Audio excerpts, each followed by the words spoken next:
arrestojnë avokatin në Elbasan. Pse? Sepse guxoi t'i thot prokurorit, unë do të bëj padi penale. Çfarë fyrje dhe çfarë kërcënimi është ky? Kur një njeri në sallën e gjyqit që mbronte një klient i thot avokatit po shpif dhe unë do t'jap, kjo qenë ka dhe ky bandit me prodën që është antar i bandës edhe tjerë thret avokatin edhe e arreston të nesërën. Tani më thuj pak mua. Të arrestosh avokatin në këtë mënyrë, a e kupton ti që kjo është një terror mbi 10-100 avokatër që të mbyllin gojën në sallën e gjyqit? Çfarë drejtësi është kjo?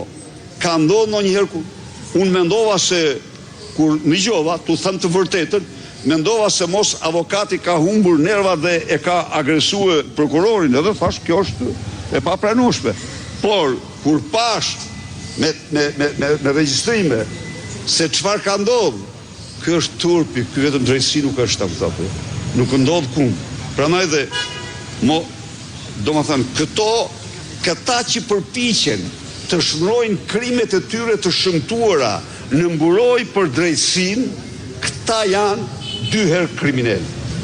Këta që përpiqen të përdorin manton, të përdorin mantelin e gjykasit apo prokurorit për të mbrojtur krimet e tyre, për të fshehur krimet e tyre, këta janë dy herë kriminal. Zoti Berisha, ditët e fundit keni folur për një tentativë për të kapur gjykatën kushtetuese. A mund ta thoni me emra se kush janë personazhet e drejtësisë të cilat kanë interes për të kapur gjykatën kushtetuese dhe për cilat arsye? Po, unë nuk kam folur, unë kam folur për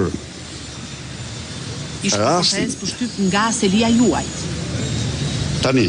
Dhe ju referuat të rastit të Sonila Betjas.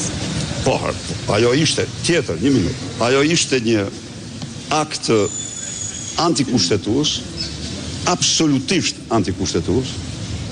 Dhash citova kushtetutet, citova ligjin e gjykatës kushtetuese, të cilin e shkelin në mënyrë flagrante gjykata kushtetuese. Nuk ndodh kur që hajde të mbyllim të gjykojmë se si na takon ne. Po ky është konflikti më flagrant i interesit. Nuk ndodh kur kjo, përveç se në Shqipëri që ndodh çdo gjë. S'ka sistem. Që në këtë moment që ata bën gjyqin se cilin të përzën, kjo ishte turpi i tyre.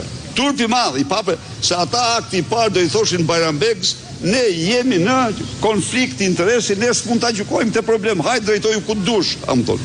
Pra, e para, e dyta, Sonila Betja kishte filluar në detyrën marr mandatin në 2020 dhe kushtetuta dhe ligji përcaktojnë asaj mandatin 8 vjeçar.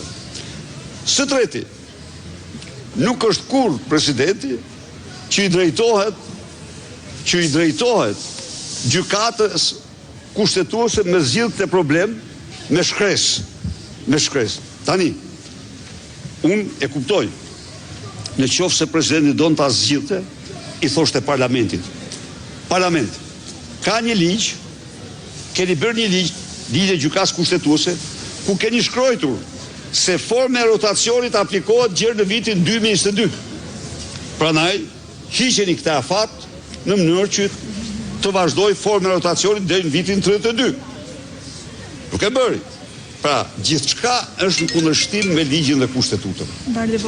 Zoti Berisha, pak ditë më parë në komision, kreu i SPAK Altin Dumani deklaroi që mënyra se si u arrestua zoti Meta lindet për dëshiruar dhe se arrestimin e kryen policia dhe jo SPAK. Cili është komenti juaj? Komenti im është ky.